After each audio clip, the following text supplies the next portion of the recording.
Hello and thanks for staying on LN 24/7. This is Politics Now. My name is Morno Balagbogo. Today on the program, we'll be having a very special conversation. You can call it a one-on-one with the Labour Party National Secretary. Let's give you a rundown of our talking points. First, we'll look at the state of the nation, and we'll also talk briefly about the internal party crisis of the Labour Party, and also look at opposition politics in Nigeria in general. Our guest tonight is Alhaji Umar Farouk Ibrahim, a Labour Party chieftain, and of course the General Secretary of the Labour Party. Alhaji, thank you so much for being with us on the program. It is my pleasure to be Happy New Year to you. Happy New Year. I mean, we've been exchanging these greetings before, so finally I'm here with finally, you. It's so good to see you. Thank you so much. I mean, it's a new year, and I mean, it's just the 13th of January, and politics, not just in the nation, but also around the world. Everything is going full steam. I mean, you look at the budget, which has, lingered into 2025. The 2025 budget that ought to have been passed since last year is undergoing defense. You also look at insecurity. We heard of killings in Zamfara, Borno. I mean, just a whole lot. And you look at your brother, the PDP, there seems to be an ongoing crisis as regards the secretariat. Just this morning in Abuja, we had reports of the tussle for the national secretary. Your position in that party is under serious contest and heat. So just in general, I mean, when you look at this new year, are you really hopeful that things will be better given what Nigerians went through in 2024? Thank you very much, Mane, for having me. It is my pleasure to be with you. I've seen a very nice place, and there you are welcome. Thank you, sir. And I can see a brighter future for LN 24/7. 24/7. Thank you, sir. Honestly, I'm very happy to be with you.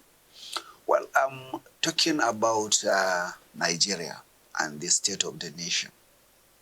One will certainly, as a believer and in my age, we've seen a lot, at least the little I have seen in the last, I would say 50 years that I am aware of the politics and the administration in this country. Our only hope that things will get better. But honestly speaking, since after my graduation from the secondary school up to the university level, I have always been seeing a decay, retardation of life, security, social, infrastructural, decay in this country. We always hope. We hope when, we are in the first republic that things were going to be better. It went bad. The military came in. Of course, one will say we have seen some kind of, changes. Even though, politically, we'll say the military came and, stop the progress of our politics. Beside that, we say during the administration of President Babangida or General Babangida, one will say there was some kind of infrastructural development. We have to give it to him, even though politically he has done a lot of damage in our political system. But when it comes to the economy, he has tried a lot. When it comes to social development, the entire life expectancy of our people in the country have, have improved. And when we had, he has handed over to Shonekan, then Shonekan also, his short time stay, were able to come up with a economic, a blueprint that Abacha used, to have made the country to sustain it is economic level, and also to be able to sustain the aggression that we know that came along his administration when he was sidelined, by the, by the, group of nations. So Nigeria, Nigeria was blacklisted, and even some of our, our money, finances, were hijacked, and that's what they are calling Abacha loot. Certainly, some, in other views, were not really loot, but they were saved by him, so that in expectation of the aggression from, the foreign nations, or these big nations. We're talking politics. When the Second Republic, the administration of President Obasanjo, with his experience as the military head of state, who has successfully handed over to a civilian administration, and had watched how the civilian managed the country, compared what it was between his own administration, that's the military administration, and the civilian administration. He tried to do something. One thing that you give it to him, and he tried to make sure that there was no coup. The democracy is not subverted anymore. And he succeeded in doing that. How? He was able to bring in some military, ex-military, personnel to be part of the political, class. So that marriage, or that alliance between the politicians and the military, ex-military head of state, who are really the gangs that plan the coup and make all these their guys to go and execute it, are now into the democratic arena. So that we can say the democracy is safe to some extent. That is why, with all this hardship that is happening, with all this shenanigans, with all this crime, political crime, I can say, you see a politician, squashing, trillions of money. I mean, you look at the Diazani loot that just imagine was recovered. Well, there are so many Diazanis. Are you concerned that she has not been tried for that crime? But she has run out of the country. What is going on in England, in the UK, the trial that is going on, what is happening to her,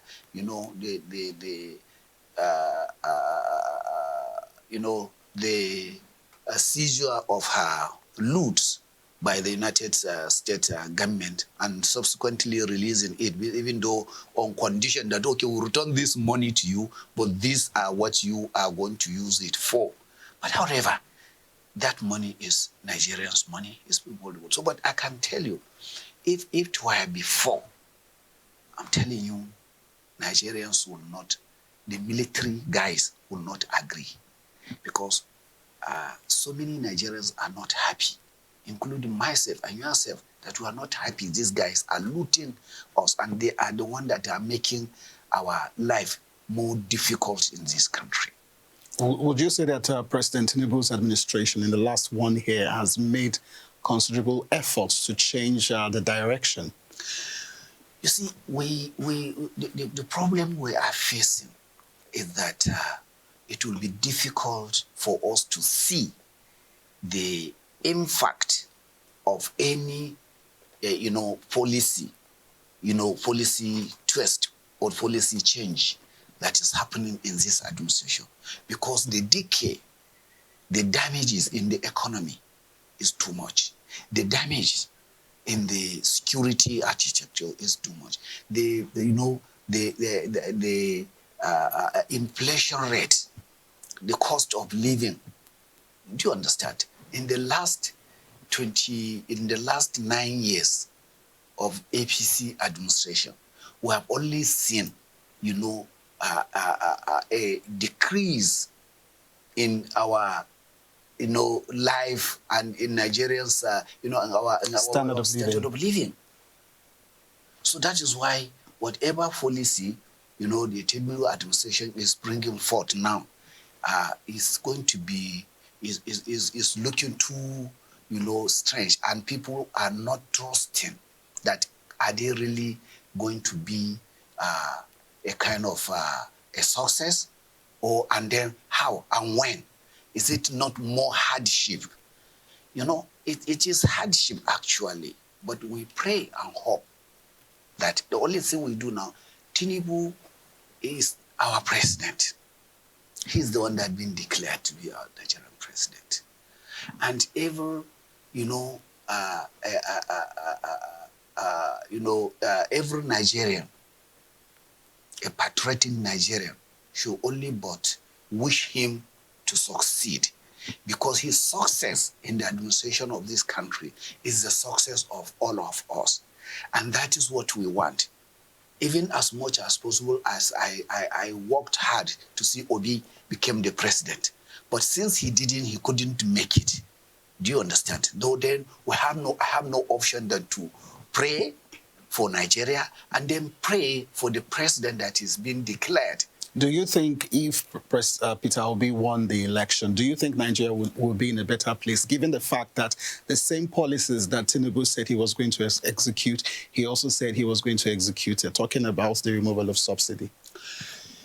You see, thinking of what Obi could have done, as he said, and actual implementation of what he will have promised, looking at the Nigerian setting, is actually not going to be too material for me to say. But, in this country, the confidence, if a leader has the confidence of the electorate and the majority of the citizens, we will hope that he is going to succeed.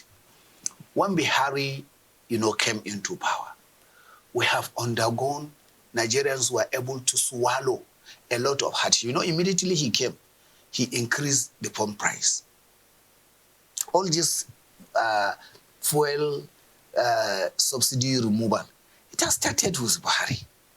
Within how many months, he increased pump price up to about 3 or how many times. The dollar rate increased during Buhari. And Nigerians were all hoping, until after 3 years, the Nigerians started saying, okay, what's the problem? Some were giving it to him that he was ill. For some time, he was, ill and had to leave the country. But we are saying, this is a man who was against foreign trade, promised that he's going to patronize, localize, whatever. And in the budget, a lot of money was budgeted for the, presidential medical, center. Why going outside and staying for months, instead of you to stay? You see, our leaders, the problem we're having is that Nigerians are very, very obedient, and we are patriotic. The only problem we are having or we are facing now is the commitment of our leaders to be trustful and trustworthy, to the nation. They are selfish. Most of them are selfish. If you see how much money they are sorting, getting, rich. That is why when this governor of, one of the governors that says, he mentioned, it had been trended, that his child is in the secondary school in Enugu, and he's the only one that doesn't have his child outside the country, and he's paying only 30-something thousand naira as a school fees. Do you understand? So people are saying, wow, it is becoming, and what is so, this thing is, I didn't pay one dime during my secondary school. It was free. It was free. And look at it. And the children that they were paid, millions now, we are paying, hundreds. Just some few days ago, I paid almost about 300,000 for my daughter. That's the school fees.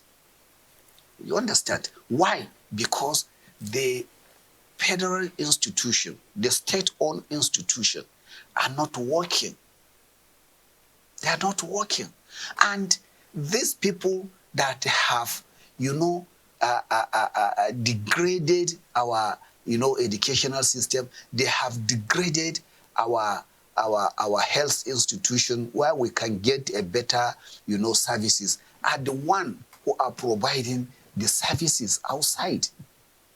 So when you look at the 2025 budget, because the budget is very important for any nation to address key issues. Absolutely. I mean, you've seen the allocations for security, for health, for education, for agriculture. I mean, from what you have seen in this budget, of course, it's still under defense at the National Assembly.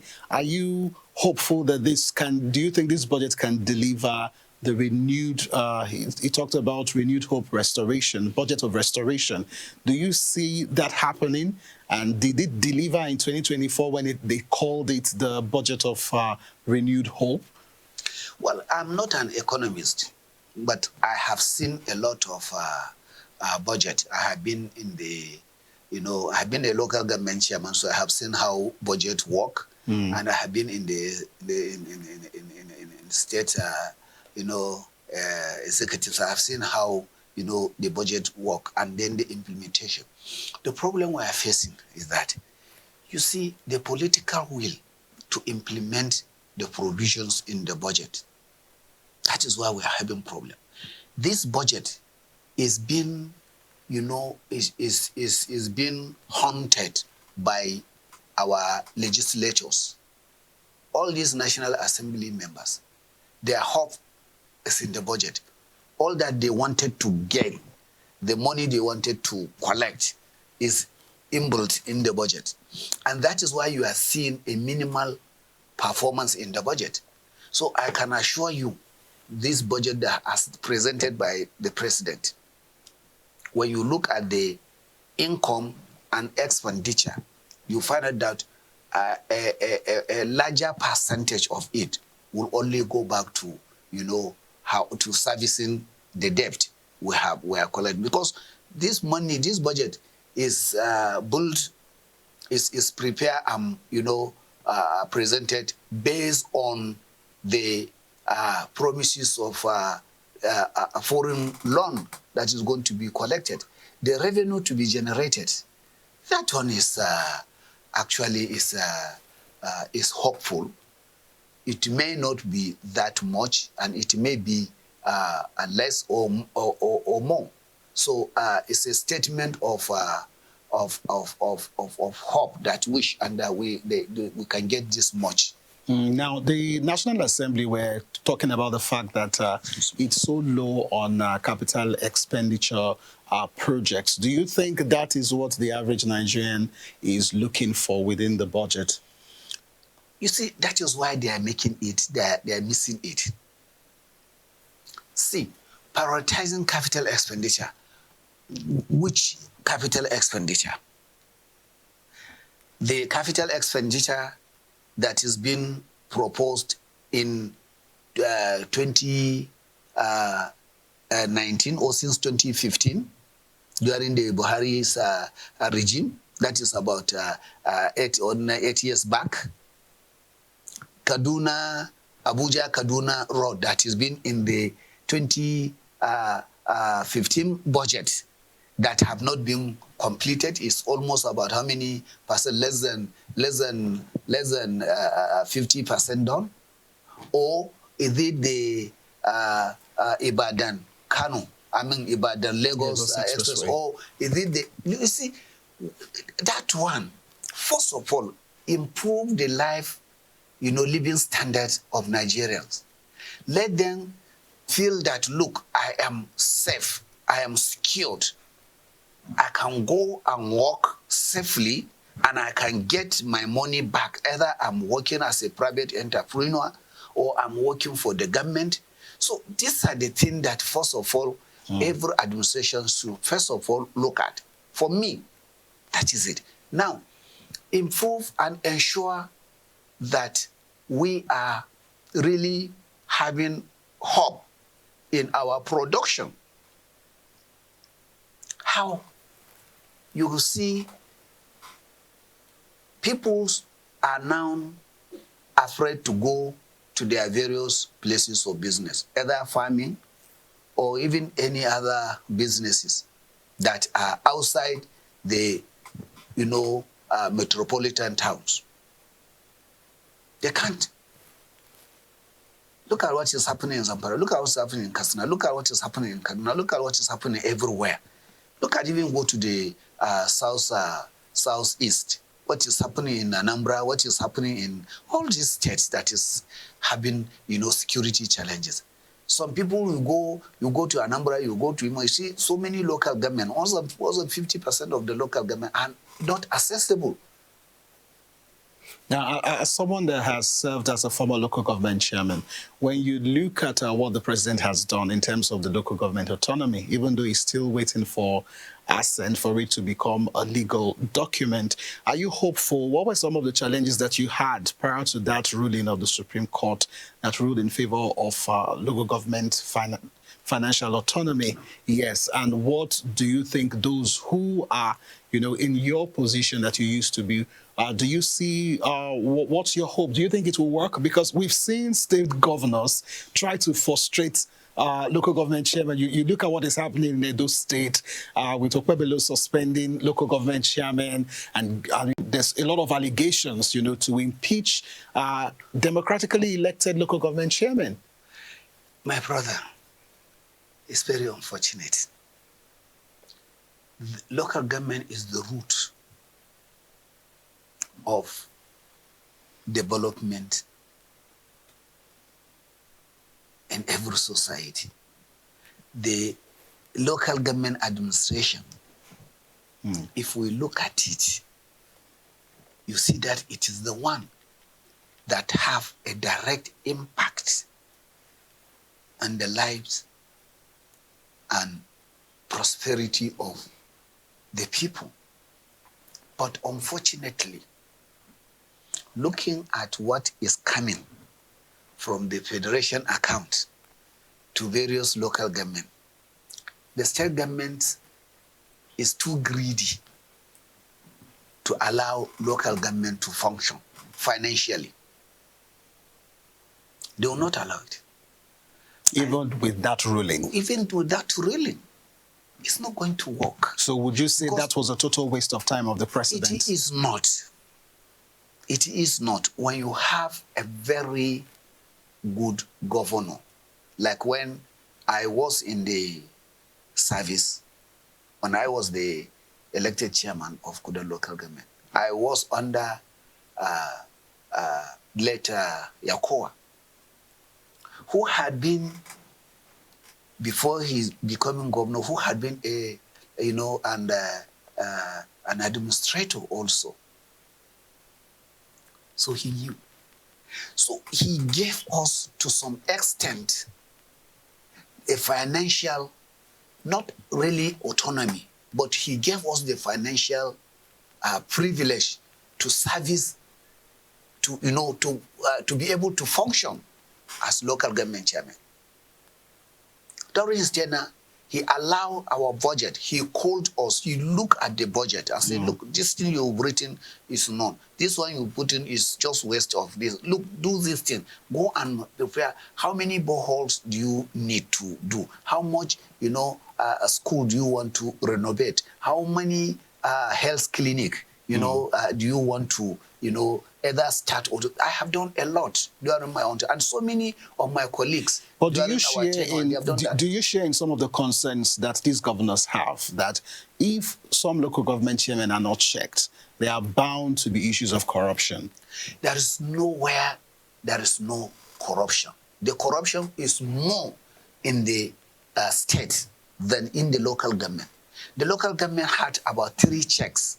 They have local government auditors, and they have the state auditors. You understand? They also have the federal auditors. And for goodness sake, there is all these anti-graft agencies that are also, accessible, to the local government. So tell me, are we not human beings? Can't we be checked? What are we talking about? I just wonder and laugh when somebody is telling me that there's corruption in local government. Tell me, how much is the money coming into the local government? It's the lack of check and balances. It's the lack of the institutional control, you understand, to ensure that local government function. That is where the local government are having, they are just being assumed. But I can challenge anybody. I will tell you that a director in a ministry, let me tell you how the state government, put the progress of local government. We have Ministry for Local Government. We have Local Government Service Commission. We have Local Government Audit. We have... That's at the federal level? No. At the state level. Okay. Do you understand? All these institutions are there to check the local government. Why are we having them?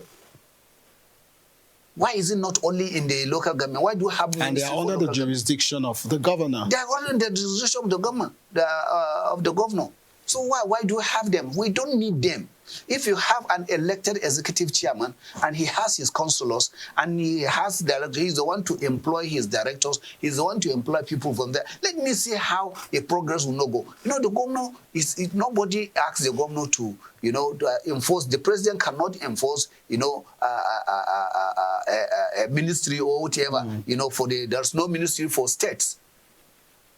All right. Now, as a northerner, are you concerned about this administration? Because some of our brothers and sisters in that region have been saying, okay, the president has been a little bit lopsided with some of his appointments. He's kind of pushing the north away, with this issue of tax reform bill, which is also very controversial. So I want you to drop your cap as General Secretary for the Labour Party now. As a northerner, do you share in these concerns?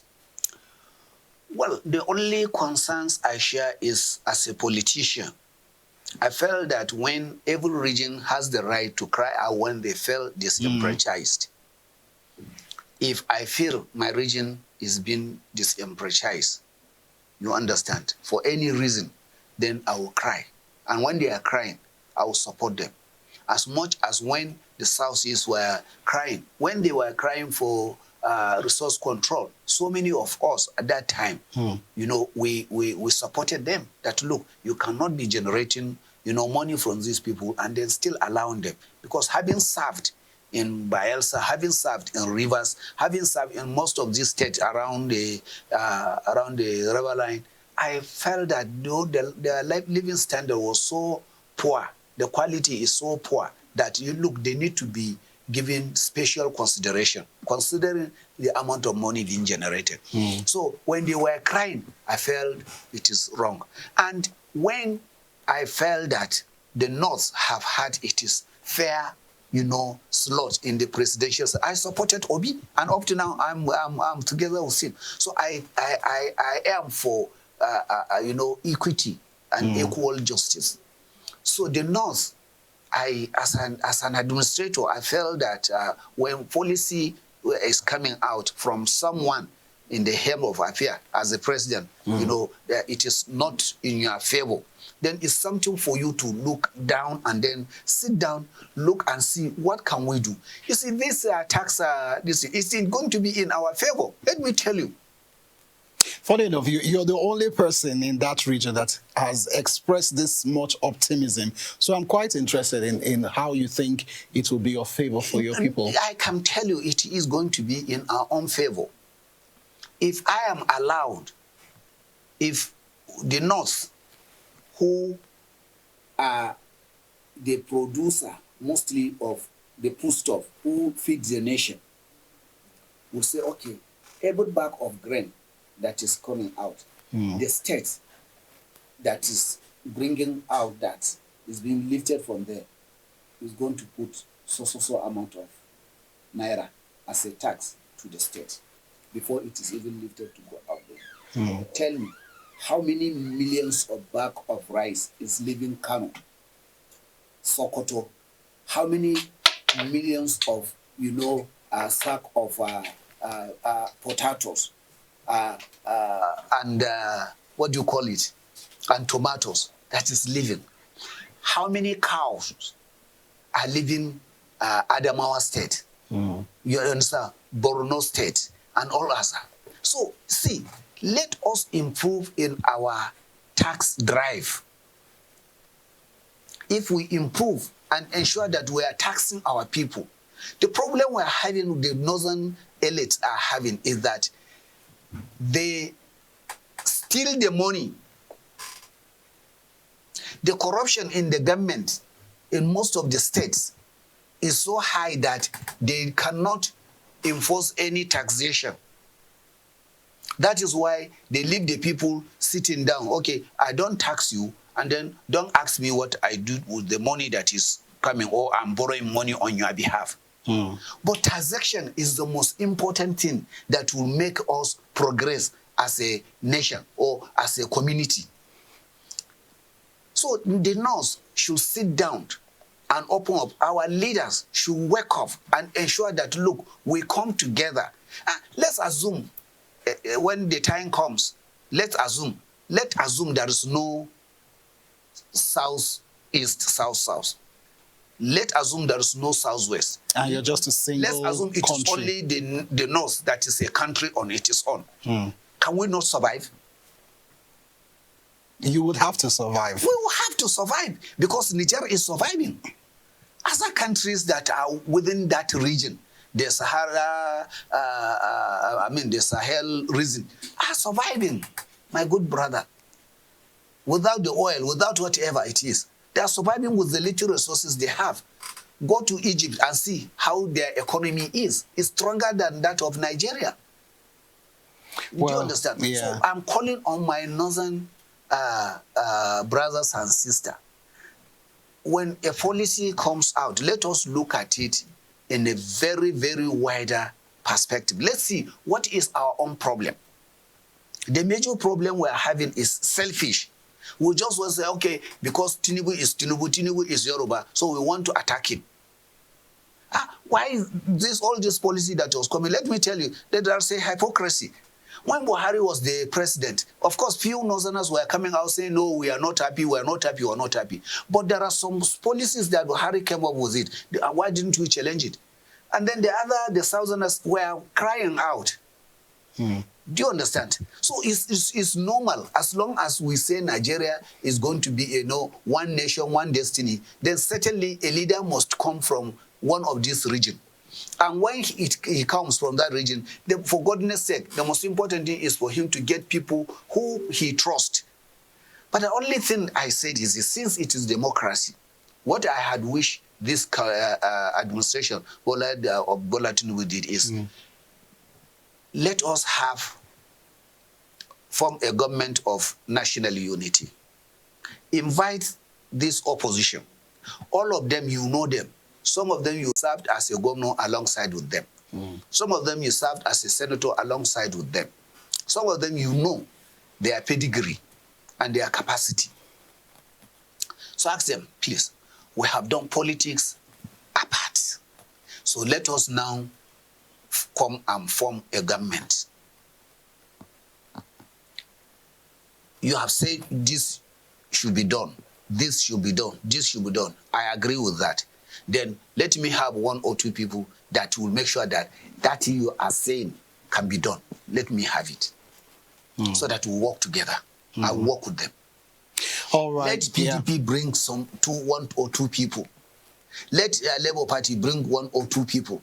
Let NNPP bring one or two people. And let us see how. They should check and find out the best technocrat in them.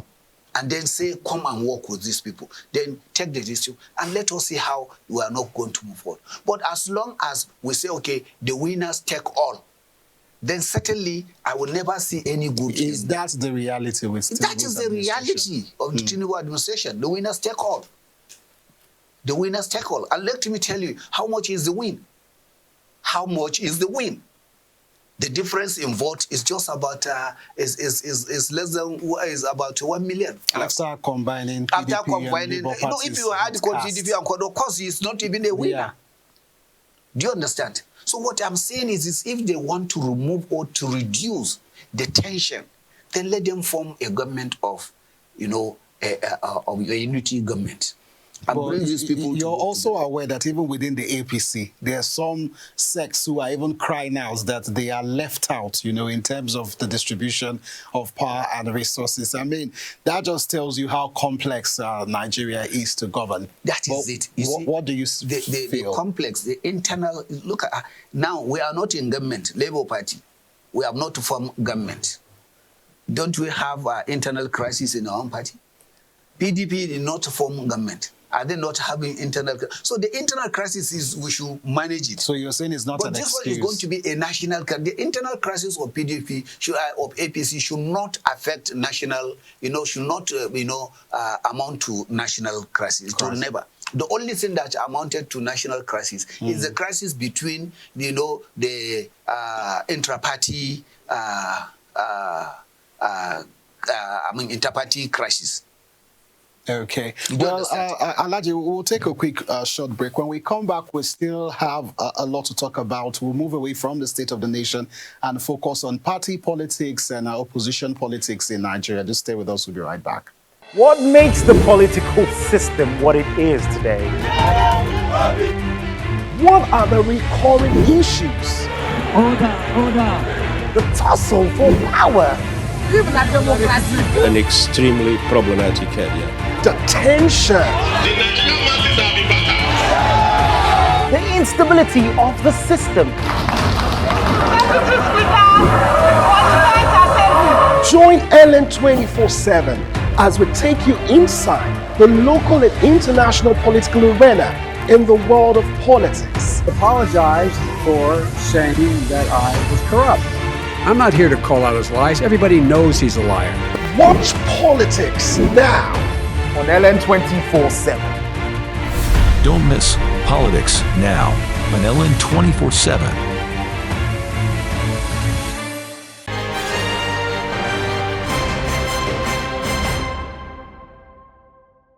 Thanks for still staying with us on Politics Now. We're still having a one-on-one conversation with the National Secretary of the Labour Party, Alhaji.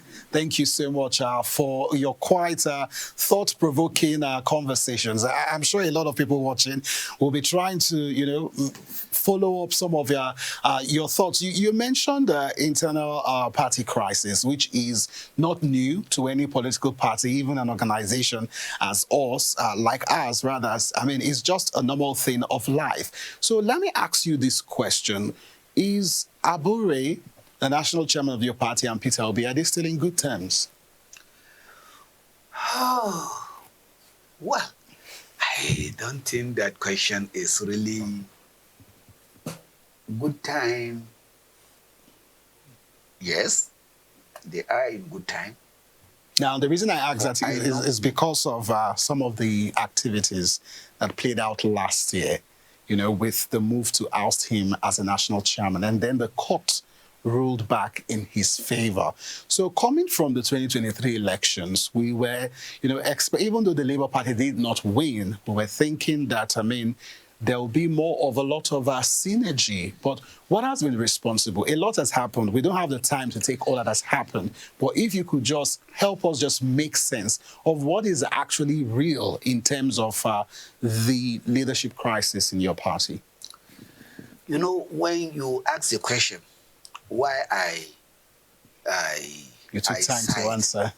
is because, I'm the national secretary of the party. I'm the custodian of the party's administration. And I had the privilege, the chairman, I'm so close, we are 5 and 6, or 6 and 9. So every day, every night, 724, we are in touch, we are in contact. So you can believe that I know him very well, and I can tell you his thought and how he feels about the issues in the party. Peter Obi has always also been a good brother, a leader that has also given me the privilege to be with him. So during this crisis, I had cause to interact with all of them. The crisis to, the move to oust Abure is also to oust me. So I and Abure were the same. If Abure had gone, I wouldn't have been also, I will also go with him. But I spoke to Peter Obi, who has been very close to us, and I appealed to him when that crisis was going to happen. And I advised him that, look, you are a leader. Don't engage yourself in this. Don't involve yourself in this matter. Even Governor Oti, when he invited me to have a one-on-one discussion, I told him that you cannot oust a chairman from outside because you are elected member. You are not a member of the National Executive Committee of the party. So you can't do that. If you don't want Abure, then you have to plan it within the executives, the National Working Committee, and the NEC. Let me ask you, what does he have against Abure? Well, I really don't know. It's only you see. But to you, it appears like he doesn't want Abure to continue to be the leader. Well, that doesn't mean people in is it Obi or the Oti? No, Obi himself. No. Okay, this is more of Oti. Honestly, yeah. So honestly, what played out in 2024 was Oti versus Peter Obi? Let me tell you, in several occasions, we have sat one-on-one with Obi, and I asked him, Your Excellency, do you want Abure to go? He said no. To God, he said no. Even the day they were going to a day to go for them to go to Umuahia to have that their meeting, the so-called illegal meeting to us. I said, Your Excellency, do you want Abure? He said no. His God will never be pleased with him. Then why did he side with Alex? That is the issue. That is what is also baffling me. Was that because myself and the national and the former national organizing secretary, now a deputy chairman, we were with him, and he said no. He's never going to be, and he has always praised Abure. That yes, Abure gave him, as the chairman then, because we gave Abure an absolute, power to go and deal with all these candidates. And he said Abure had been a fantastic chairman to him. And he had been. We all know. We've not benefited from anything to do. All we wanted was that we want to take the government. We want Obi to win. That is why we made that sacrifice. That's why we say when you come, we collapsed, the party structure, the national party structure, to the campaign council. That anything they want, we say yes, we give you the necessary, support and backing. Now, apart from Alex Oti, there were people within the party, like the former treasurer, who were making allegations of financial misappropriation of party finances and all of that. So what drove all of that drama? You see, the thing is this, in politics, particularly party administration, there are people from outside who are envious of my own position. And if they just want to have a scapegoat or someone within that they can change his mind to do something, to create a crisis. The treasurer is being used. She's very close to me, very nice woman. And I advised her. I said, look, don't involve yourself in this. You are still young to have yourself been in this crisis. Even if Abure is having financial something, you are going to be involved. And I, being the national secretary, and then part of the finance administrators. Because every financial transaction, I have to recommend. I have to say, Chairman, I recommended this to happen. So then I have seen nothing happen. But let me be frank with you. It is not a party finances that was in the matter. No. It was their personal deal. Somewhere, somehow, when something happened between them. So I say, why should you bring this into party issue? And that is why we had to discipline her. Proved that, yes, Abure have swindled party money. No proof. So all these allegations, social media, and our obedience now, they are too... You make up the bulk of social media. Yes, so so that is why now everything like this. And then there are some people behind the scene. Do you understand? There are some, what do they call them? Some shadow, national chairman who were so thin that, look, who is Abure? How can he now? This party now is number 2 party or number 3 party. We almost get the presidency. So 2027, no. So then they started trying to come and attack the national chairman. So the attack also came from the Nigerian Labour Congress. How did that, play into all of the crisis? It is the same people that have influenced the Nigerian Labour Congress to go and do what they are doing. Who are those people? Are those people members of the APC or they are members within your party? No, they are the members of the obedient. They came out from other political parties. There is none committed Labour Party member that was part of those things. All those people who were against Abure were a member of other political parties. But they are not, is it APC? No. Well, it could be APC, could be PDP. Obi came from PDP. And then some other senators and other, came from APC. Some came from AFGA. Some came from other, disband political parties. You understand? That they were, with us. They came and joined us so that, it's a collaboration of so many interest groups that came to, form the obedient movement and then have a very strong move in the campaign council. So those people, why don't they see now who is Abure now? And unfortunately, when they look at Abure, they undermine other people like us that look, hey, because they don't know us. And we try to be very, so they are like the new wave coming to hijack what has been. Exactly. That is it. Exactly. And some of them are people that they knew how we were.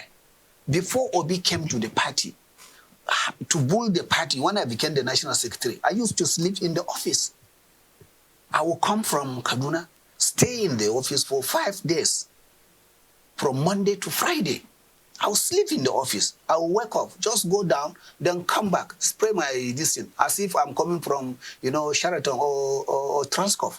Do you understand? So what is your party doing to kind of bridge the gap? Because there'll be some people who were probably discouraged, like young Nigerians who were very excited to get into the political process, but as a result of this crisis, felt discouraged. So what is your party doing to see that there is more synergy and a better understanding of what actually happened? The problem. I understand of recent that Nigerians are not party loyalists.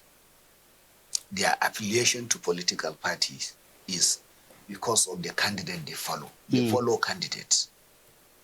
You understand? And that is why we just calm down. With all this infraction, with all this shenanigans that had happened, with all this thing that Obi, OT, and all these senators and House of Reps members, that all this illegality that they have done, we decided to keep quiet and watch. What about those who defected at the National Assembly? That one we are taking legal action. That one we are obviously taking legal action. That one because it is a national issue. So we are taking a serious legal action. And I'm telling you, we are going to get judgment against them. That one is...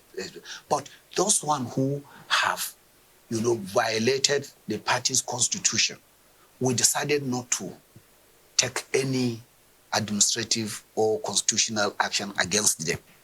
We say, okay, let us watch them and see if what they have done, they will see reason and come back. We don't want to be a reason why they will leave the party.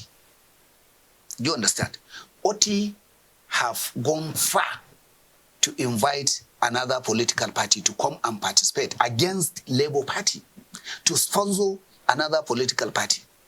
Well, he has been given the privileges and right to do whatever he wants to do with the party in his own state. Nobody say anything wrong against him. But because of his own, for his own reason, known to him, he decided to invite another political party to participate. That is illegal.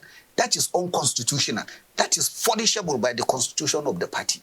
Okay, but we decided to keep quiet and watch, because we give them the privileges they deserve. PO, we have been the chairman, as you said, the relationship between Abure and Peter Obi is still cordial, because I believe before Christmas, there was a meeting between Peter Obi and there's this personal meeting between Peter Obi and Abure. And myself and Peter Obi have been on talking terms, honestly. So as far as I'm concerned, and we are working, seeing how are they going to come back to the party. We want to institute this party supremacy. When they believe, the elected members, when they believe that the party is supreme and they are going to respect the party, that is why their followers would believe us. But if they didn't believe in us and believe that the party is supreme, their followers will not. So we just hang on now and watch them.